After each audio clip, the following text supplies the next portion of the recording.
Assalamualaikum warahmatullahi wabarakatuh. Halo sahabat-sahabat semuanya, jumpa lagi kita di Ekonomika Channel.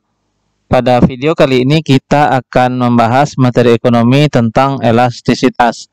Bagi teman-teman yang baru bergabung dengan channel ini, untuk mendukung channel ini lebih berkembang lagi ke depannya, jangan lupa like, subscribe, dan share video ini.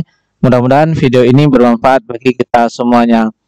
Namun perlu juga disampaikan, jika nanti di dalam pembahasan materi di video ini ada materi yang sifatnya miskonsepsi atau mungkin ada perbedaan pemahaman dengan teman-teman semuanya, silakan diketik di kolom komentar. Oke, kita langsung saja ke pembahasan mengenai elastisitas. Yang pertama adalah pengertian, di mana elastisitas adalah tingkat kepekaan atau perubahan suatu gejala ekonomi terhadap perubahan gejala ekonomi lainnya. Di dalam ilmu ekonomi, definisi elastisitas ini merupakan suatu bilangan yang menunjukkan persentase perubahan yang terjadi pada suatu variabel sebagai reaksi atas setiap persen perubahan pada variabel lain. Jadi intinya bahwa konsep elastisitas dalam ekonomi ini bertujuan untuk mengukur respon atau kepekaan suatu variabel sebagai akibat adanya perubahan variabel lainnya. Jadi inilah makna atau konsep tentang elastisitas. Kemudian kita bahas tentang jenis-jenis elastisitas. Yang pertama adalah elastisitas harga atau EP, yang terdiri dari dua jenis. Pertama adalah elastisitas permintaan atau ED, demand ya. Kemudian elastisitas penawaran atau ES, supply. Kemudian yang kedua ada elastisitas pendapatan, EY. Kemudian elastisitas silang atau EC. Kita bahas yang bagian pertama mengenai elastisitas harga. Elastisitas harga adalah pengaruh perubahan harga terhadap jumlah barang yang diminta atau jumlah barang yang ditawarkan. Jadi di sini kita ketahui bahwa elastisitas harga berarti pengaruh perubahan harga terhadap jumlah barang, baik jumlah barang yang diminta maupun jumlah barang yang ditawarkan. Seperti yang sudah kita lihat dari jenis elastisitas begitu.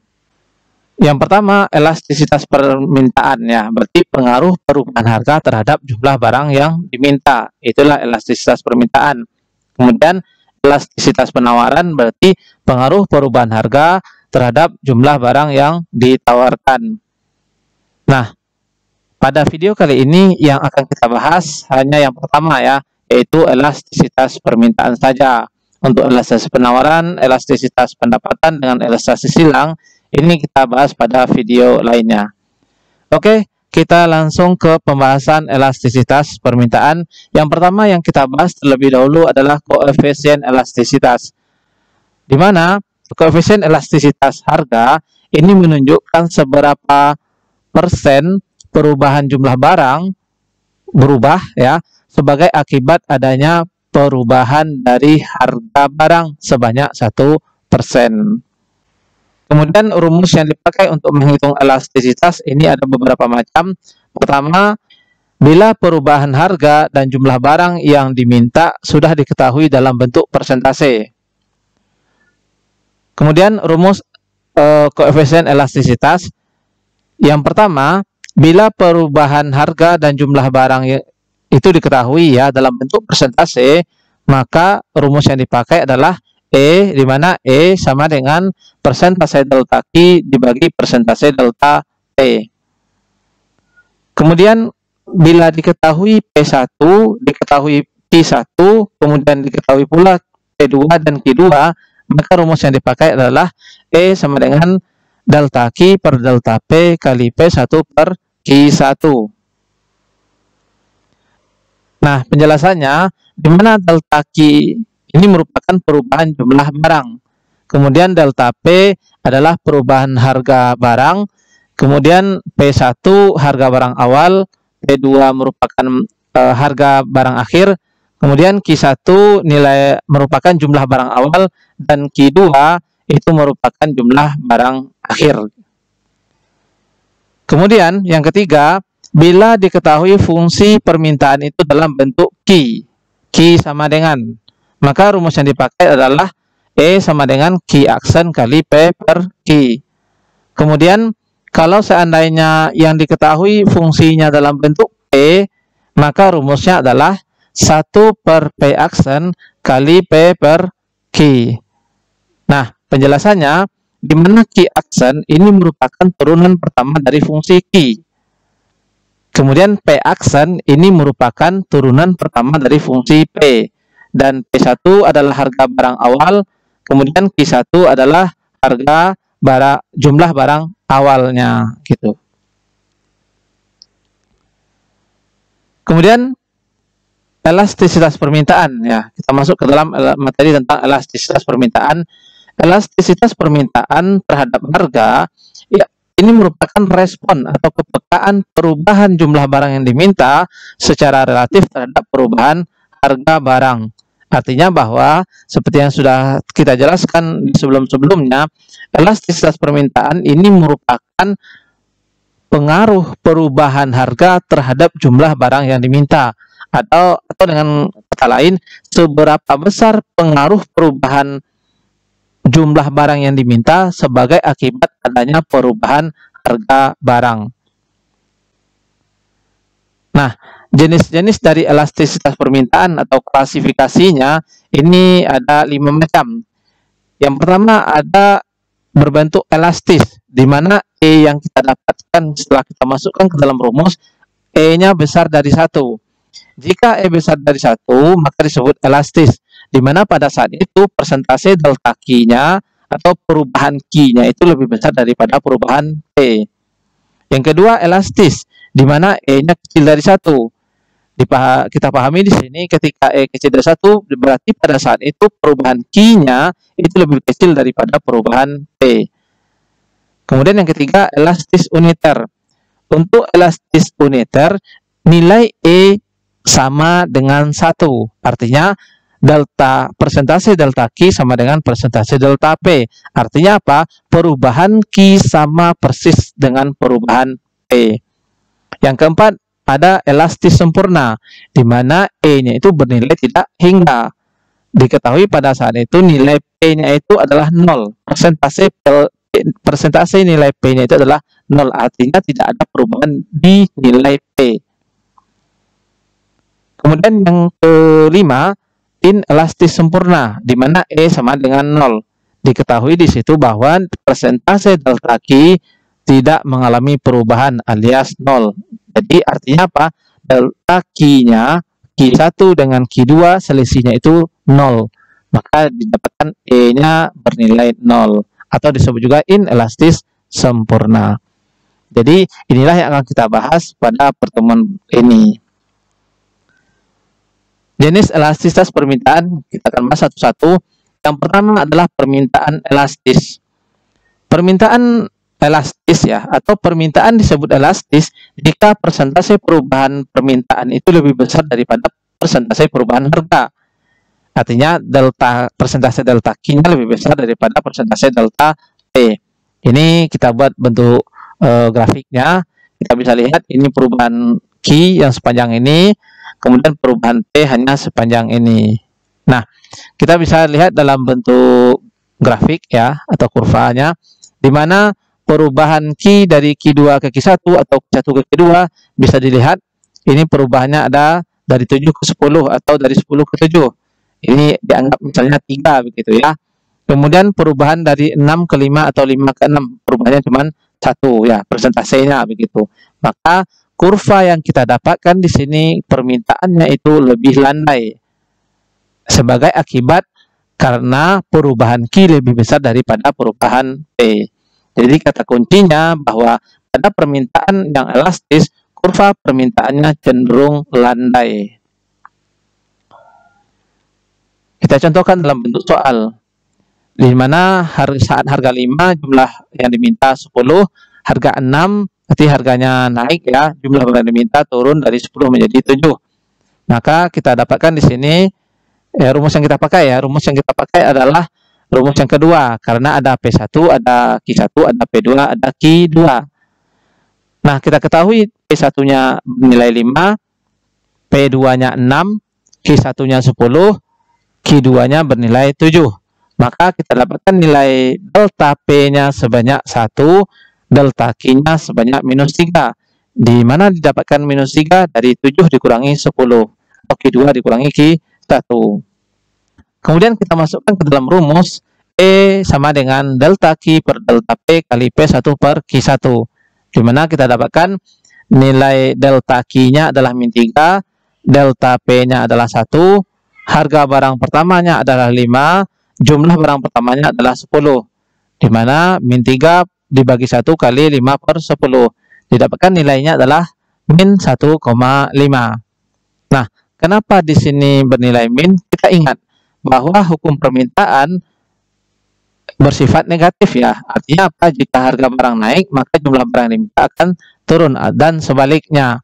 Nah, karena itu kita simpulkan di sini nilai E-nya itu besar dari 1. Walaupun di sini ada tanda minus begitu.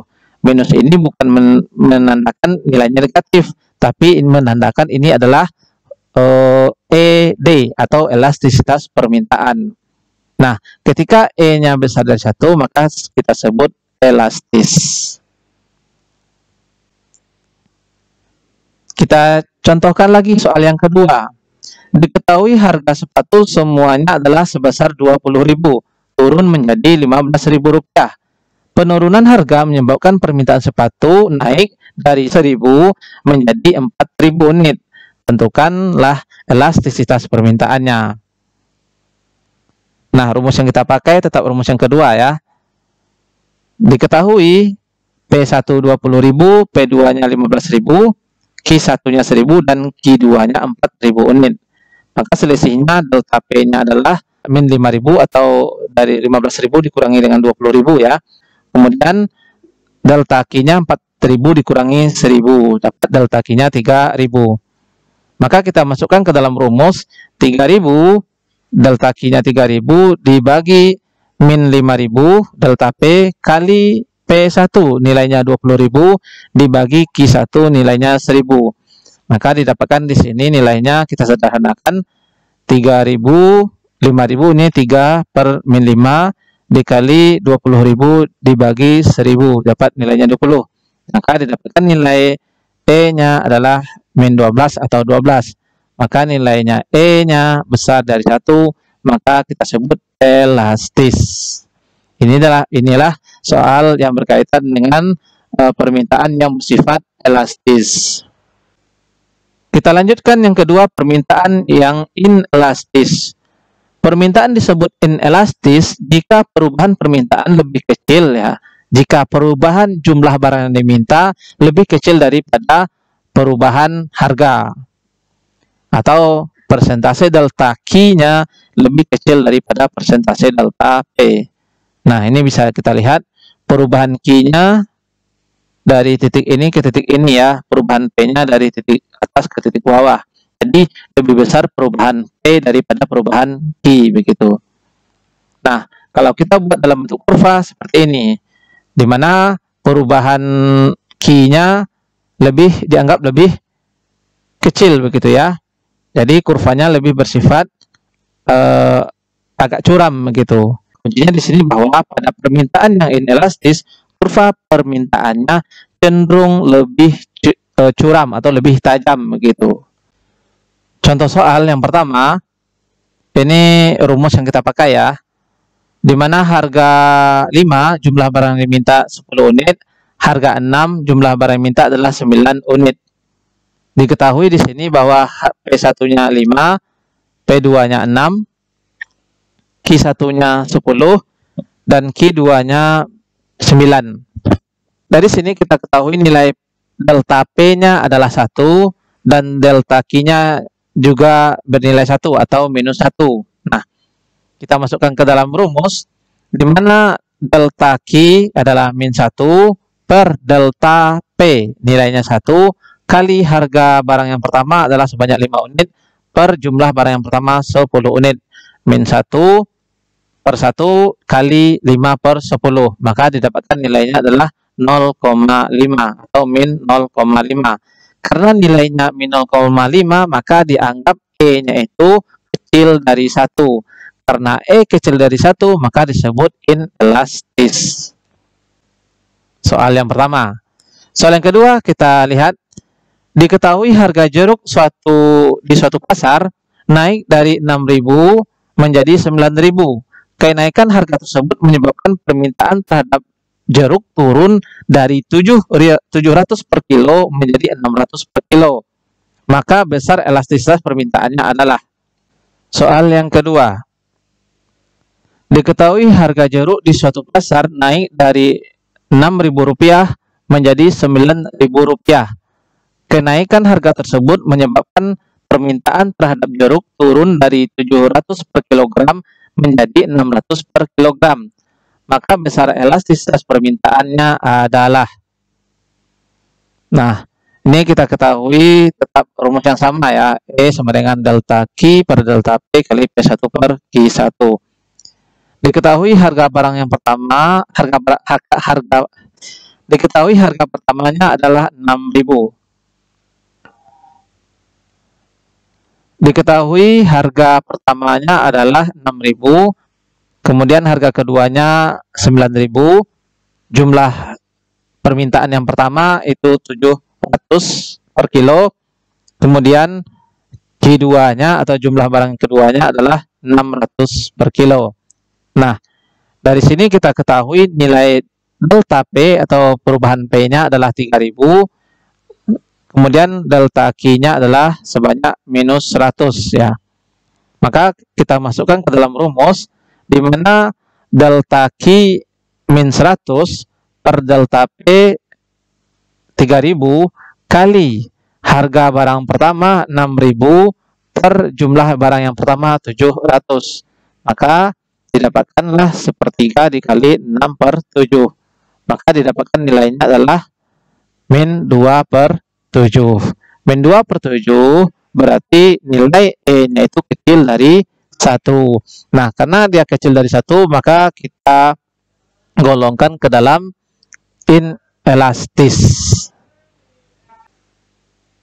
Kemudian yang ketiga adalah permintaan elastis uniter atau unitary elastis, di mana permintaan disebut elastis uniter atau uniter elastis jika persentase perubahan yang diminta sama dengan persentase perubahan harga, atau dengan tabel sebelumnya di mana persentase delta Q ini nilainya sama dengan persentase delta P. Ya, ini kita bisa lihat ya, di mana perubahan Q ya nilainya sama dengan perubahan P. Nah, kita contohkan dalam bentuk soal. Dari soal ini kita ketahui dan kita masukkan ke dalam rumus yang ini. Maka diketahui dari soal ini nilai P1-nya 5, kemudian P2-nya nilainya 4, kemudian Q1-nya 40, dan Q2-nya 48.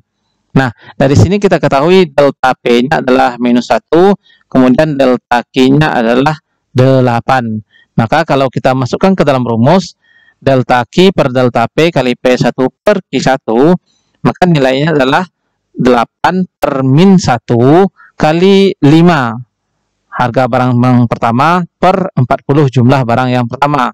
Jadi kalau kita kalikan berarti 8 kali 5 40 minus 1 kali 40 min 40. Maka nilainya adalah minus 1. Nah, kita anggap karena di sini dia adalah elastisitas permintaan berarti nilainya adalah 1. Jika nilainya 1 atau E sama dengan 1, maka kita sebut elastis uniter atau unitary elastis. Soal yang kedua, harga HP di toko laba-laba turun dari Rp700.000 menjadi Rp630.000, sehingga menyebabkan permintaannya naik dari 10.000 unit menjadi 11.000 unit. Tentukan besar elastisitasnya. Ini rumus yang kita pakai, rumus yang sama ya. Kemudian diketahui dari sini P1-nya Rp700.000, kemudian P2-nya Rp630.000, Q1-nya sebanyak 10.000 unit, Q2-nya 11.000 unit. Nah, dari sini kita ketahui nilai delta P-nya adalah minus 70.000, kemudian delta Q-nya 1.000. Nah, kita masukkan ke dalam rumus di mana E sama dengan delta Q ini sebanyak 1.000 per delta P min 70.000 kali P1 700.000 per P2 10.000. Maka kita sederhanakan 1 per min 70 dikali 70 per 1. Maka didapatkanlah nilainya adalah min 1 atau 1. Karena nilainya adalah min 1 atau 1, berarti E-nya sama dengan 1. Maka disebutlah dia sebagai elastis uniter atau unitary elastis. Yang keempat, permintaan elastis sempurna. Permintaan disebut elastis sempurna jika koefisien elastisitas permintaannya sama dengan tak hingga. Ya, jadi kita bisa lihat bahwa di sini yang berubah hanya adalah jumlah barang, sedangkan harganya tetap begitu. Nah, atau dengan bahasa lain, kurvanya bersifat horizontal. Jadi D-nya itu bersifat horizontal. Jadi kata kuncinya di sini kurva permintaan elastis sempurna berbentuk garis lurus berupa garis horizontal. Di mana dalam hal ini P tidak mengalami perubahan. Soal, pada harga Rp 20.000, jumlah barang yang diminta adalah 10 unit. Nah, pada saat harganya tetap, karena banyaknya peminat barang yang diminta, bertambah menjadi 20 unit. Tentukan koefisien elastisitas permintaannya. Jadi dari soal ini diketahui harga tetap, artinya tidak ada perubahan dari harga, begitu ya. Nah, dari soal diketahui nilai P1-nya 20.000, kemudian P2-nya tidak ada perubahannya, artinya P2-nya tetap 20.000 juga, kemudian Q1-nya 10, Q2-nya 20. Maka didapatkan delta P atau perubahan P-nya adalah 0. Kemudian perubahan Q-nya adalah 10. Maka kita masukkan ke dalam rumus di mana 10 atau delta Q-nya 10 per delta P 0. Jadi 10 dibagi 0 dikali 20.000. Ini merupakan harga barang pertama per jumlah barang yang pertama 10. Jadi kita dapatkan di sini 10 per 0 dikali 2000. Karena nilai pembaginya adalah 0, maka kita dapatkan bahwa angka ketika dia dibagi dengan 0 bersifat tidak hingga. Maka kita dapatkan nilai E-nya tidak hingga, maka dia termasuk elastis sempurna. Selanjutnya, permintaan inelastis sempurna. Untuk permintaan yang inelastis sempurna, ini dikatakan inelastis sempurna jika koefisien elastisitas permintaannya adalah 0. Hal ini terjadi karena berapapun perubahan harga, kuantitas yang diminta tidak berubah. Ya, tadi kalau di dalam elastis sempurna yang berubah adalah jumlah barang, yang tetap adalah harga. Sekarang kebalikannya, di inelastis sempurna yang berubah adalah harga barang, sedangkan Q-nya atau jumlah barang tidak mengalami perubahan. Maka kita lihat di sini misalnya harganya 5, 7, kemudian jumlahnya atau jumlah barangnya atau kuantitasnya tidak pernah berubah, alias terus 8 nilainya begitu. Maka di ini bersifat inelastis sempurna. Kurvanya berbentuk vertikal ya, garis lurus dan bentuk vertikal. Jadi intinya di sini bahwa kurva permintaan inelastis sempurna berbentuk garis lurus yang bersifat vertikal begitu. Dalam suatu pasar diketahui harga kentang berubah setiap minggu, yaitu dari 4.000 sampai ke 6.000 rupiah. Namun jumlah permintaan kentang tersebut tetap 1 ton tiap minggunya. Maka nilai elastisitasnya adalah, nah dari sini kita ketahui bahwa nilai P1-nya 4.000, P2-nya 6.000, sedangkan Q-nya tetap 1 aja, sekilo ya, 1 ton begitu ya. Kemudian Q2-nya juga nilainya 1 ton alias tidak ada mengalami perubahan. Maka delta P-nya adalah 2.000, sedangkan delta Q-nya bernilai 0. Maka kalau kita masukkan ke dalam rumus, didapatkan E sama dengan delta Q 0 ya. 0 per 2000 kali 4000 dibagi 1. Maka didapatkan E-nya itu 0 dikali 4000, maka nilainya 0. Oleh karena itu, ketika E bernilai 0, maka disebut inelastis sempurna. Selanjutnya, faktor-faktor yang mempengaruhi elastisitas permintaan. Dalam tabel ini ada beberapa faktor. Yang pertama adalah jumlah barang substitusi atau barang pengganti. Semakin banyak barang substitusi atau penggantinya, semakin elastis. Barang substitusi yang andal ini merupakan salah satu faktor yang penting untuk mempengaruhi elastisitas permintaan. Jika suatu produk memiliki barang substitusi yang andal di pasar atau banyak di pasar ya, permintaannya akan mengalami perubahan yang signifikan. Artinya di sini bahwa semakin banyak barang substitusi yang tersedia, maka akan semakin elastis permintaannya terhadap barang atau jasa tersebut. Namun, hal yang sebaliknya berlaku untuk produk yang inelastis ya, bahwa permintaan tidak bereaksi terhadap sebanyak yang terjadi pada kasus lain ketika terjadi perubahan harga. Nah, misalnya permintaan terhadap barang elektronik relatif elastis karena terdapat barang pengganti lainnya.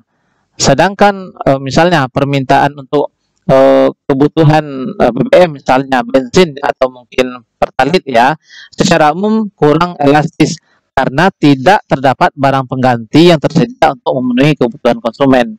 Artinya apa? Semakin banyak barang pengganti, dia semakin elastis, semakin sedikit penggantinya semakin inelastis.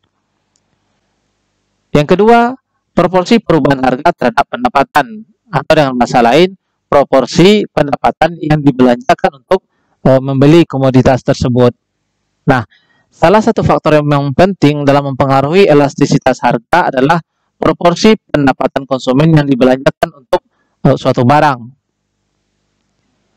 Untuk seorang konsumen yang punya pendapatan tinggi ya, elastisitas permintaan ini biasanya rendah, tetapi tetap cukup tinggi untuk orang yang berpendapatan rendah.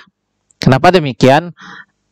Hal ini dipengaruhi oleh beberapa faktor seperti tingkat pendapatan, porsi pendapatan yang dibelanjakan untuk membeli produk, dan jenis produk yang dibelanjakan oleh konsumen. Nah, selain itu, penentuan elastisitas tidak selalu bersifat linear. Oleh karena itu, untuk menentukan elastisitas produk yang dalam situasi yang lebih kompleks begitu ya, baik harga maupun persentase pendapatan konsumen dipertimbangkan begitu. Nah, artinya di sini bahwa semakin besar proporsi yang dibelanjakan itu akan semakin elastis ya. Sebaliknya, semakin sedikit pendapatan itu yang dibelanjakan, maka dia semakin inelastis. Kemudian yang selanjutnya adalah pokok atau tidaknya barang tersebut bagi konsumen. Jadi intinya bahwa semakin penting barang tersebut bagi konsumen, dia bersifat semakin inelastis. Tetapi sebaliknya, semakin barang itu tidak begitu penting bagi konsumen, dia lebih bersifat elastis ya. Kita contohkan barang kebutuhan pokok, misalnya beras. Beras adalah kebutuhan pokok bagi kita, umumnya masyarakat Indonesia begitu ya. Artinya apa? Ketika beras harganya semakin drastis naiknya, kita tetap beli meskipun porsi yang kita beli itu berkurang, tapi berkurangnya tidak sejauh dari perubahan dari kenaikan harga beras tadi begitu. Artinya apa? Semakin pokok, semakin inelastis, semakin penting dia semakin inelastis begitu ya. Sebaliknya, semakin tidak pokok atau semakin tidak penting, maka dia akan bersifat elastis. Kemudian yang keempat adalah jumlah konsumen. Ketika konsumsi terhadap suatu barang itu banyak konsumennya atau semakin banyak konsumennya terhadap suatu barang, maka barang itu dikatakan inelastis ya. Apa contohnya? Seperti yang kita contohkan sebelumnya, beras ya. Karena semua orang butuh dengan beras ya, maka boleh dikatakan beras tentu menjadi kebutuhan pokok. Ketika menjadi kebutuhan pokok, maka dia akan semakin inelastis. Selanjutnya yang kelima adalah jangka waktu. Jangka waktu merupakan salah satu faktor kuat yang mempengaruhi elastisitas permintaan. Elastisitas harga ini mengacu pada kecepatan permintaan bereaksi terhadap perubahan harga. Nah, dalam jangka pendek, pembeli cenderung terpaku pada barang yang sama karena gagal atau mungkin tidak menemukan barang pengganti atau barang substitusinya, atau mungkin tidak mampu menyesuaikan dengan kebiasaan konsumsi mereka, sehingga permintaan terhadap suatu barang itu semakin inelastis. Namun dalam jangka panjang, karena sudah banyak barang pengganti atau mungkin masyarakat sudah mampu menyesuaikan kebiasaan konsumsi mereka, menyebabkan permintaan terhadap barang tersebut semakin elastis. Misal, kita anggap tadi kebutuhan pokok kita beras, ini merupakan barang yang permintaannya inelastis. Dalam 1, 2 tahun, 3 tahun ke depan mungkin kita bisa masih dikatakan beras itu jumlah permintaannya itu bersifat inelastis begitu. Namun kita nggak tahu di 50 tahun ke depan atau mungkin 30 tahun ke depan kebiasaan kita sudah mulai berubah atau mungkin sudah banyak barang untuk digunakan sebagai pengganti beras, sehingga pada saat itu permintaan beras bersifat elastis. Nah, jadi itulah hal-hal atau faktor-faktor yang mempengaruhi elastisitas permintaan. Jika teman-teman punya faktor lain atau pendapat lain tentang hal-hal yang mempengaruhi elastisitas permintaan, silakan diketik di kolom komentar. Oke, demikian dulu pembahasan kita berkaitan dengan materi elastisitas, terutama elastisitas permintaan. Jika ada kesalahan, mohon maaf. Silakan diketik di kolom komentar. Terima kasih. Assalamualaikum warahmatullahi wabarakatuh.